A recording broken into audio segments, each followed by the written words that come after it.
Hi everyone, well, welcome back to my channel. Here's my new toy. It's a 2009 Polaris RZR 800S. It has the long travel kit that comes with the S. Came with a couple different upgrades on here, but mainly it's stock.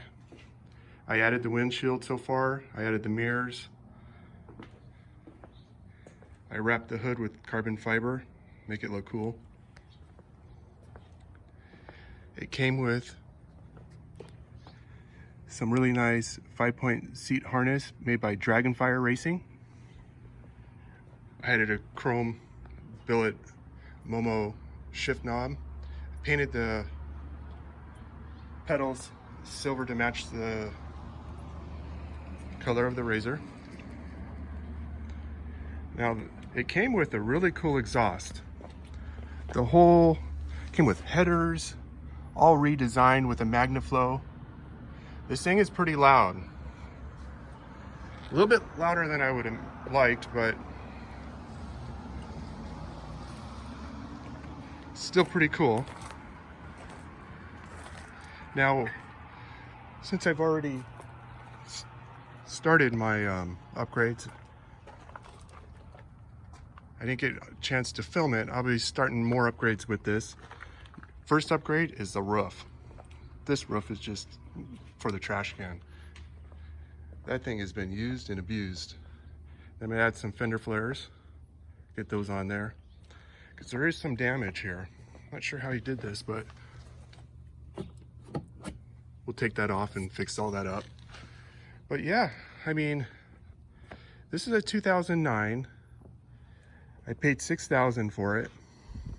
Here in Arizona, that's a pretty good deal, because these RZRs and all the kind of UTVs here, they go fast. And if you're not on Craigslist or OfferUp and you're not in the first 10 to 15 minutes, you're gonna be paying a lot of money for these. Upwards of, I've seen them as high as $8,500. This one only has 1,446 miles on it. So it's very low mileage for such an older vehicle. But I suggest getting an older one like this. These things are built to last. The only complaint I've ever found on these is the air filter. But there's tricks to get around that problem. See, the air filter is back down in there, right there. The best trick that I've heard so far, and I've used it and it has worked, is to put a little bit of grease in there around the sides. I use marine grease, it's thicker, and I like that. And it caught all the grease. I mean, it caught all of the dust so far. So I think other than that one problem, this thing should be a pretty good runner.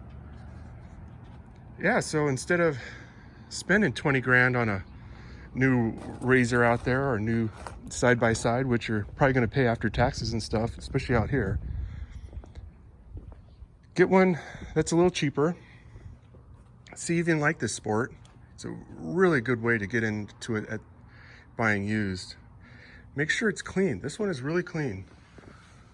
Look at it. There's no oil leaks or anything like that. Check for that when you look for these. Check all the bearings. Check.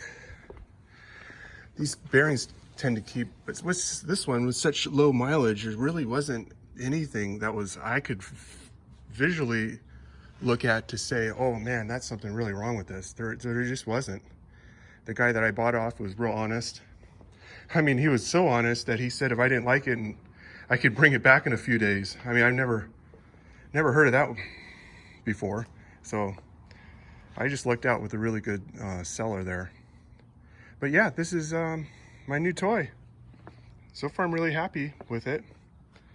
I had it up to 60 miles an hour. They say it goes faster. I sure wouldn't want to go any faster than that.